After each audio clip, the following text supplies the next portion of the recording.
બિલીમોરામાં નગરપાલિકા આગળ જન આક્રોશ। ઘટના કઈ એમ છે કે શામલા ફળિયાના ઘરોની ગટર વ્યવસ્થા નગરપાલિકા તંત્રના પ્રમાણે વર્ષોથી ઘરની પાછળ આવતી TP scheme reservation plot number 111ના મેદાનમાં સુવિધા અપાઈ હતી, જેમાં આજ દિન રોજ નગરપાલિકાએ મેદાન પ્રોટેક્શન વોલ બનાવવાનું ચાલુ કરી દેવામાં આવતા સ્થાનિકોની ગટર વ્યવસ્થા ખોરવાય તેવી પરિસ્થિતિ ઊભી થવાથી સ્થાનિકો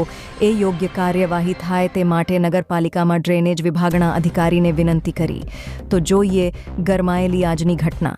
જે વેરાથી આ લોકોનું ઓજુનું ભરાતું છે પણ નહીં, પબ્લિકનું નહીં સાંભળવાનું। અમે એ લોકો રિક્વેસ્ટ કરવા આવેલા, અત્યારે પછાડી અમે સામર ફળિયામાં રહ્યા બધા, પછાડી બંધકામ થતું છે દિવાલનું, કોમન પ્લોટની અંદર એ લોકો કઈ બગીચાનું એવું બંધકામ છે, અમારી પછાડી દિવાલ જે ખરી ગઈ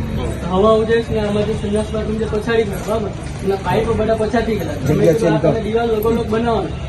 પાઇપ નો કોઈ જે ફોલ્ટ આવ્યો તમે તો અમારે રિપેરિંગ કામ કરવું એટલે કેમ ન કરવાનું, એ અમારી પાસે બધી પરમિશન।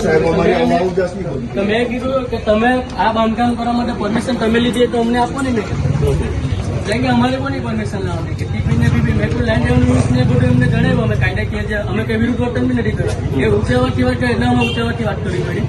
મેં કીધું land revenue rules 4/1970 lease agreement રદ બાટલ છે,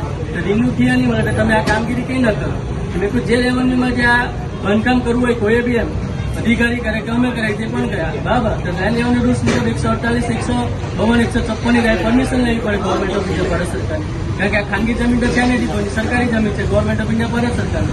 તો ભારત સરકારની પરવાનગી તો લેવી પડે કે નહીં? રજૂઆત કરી પણ પેલા અમારી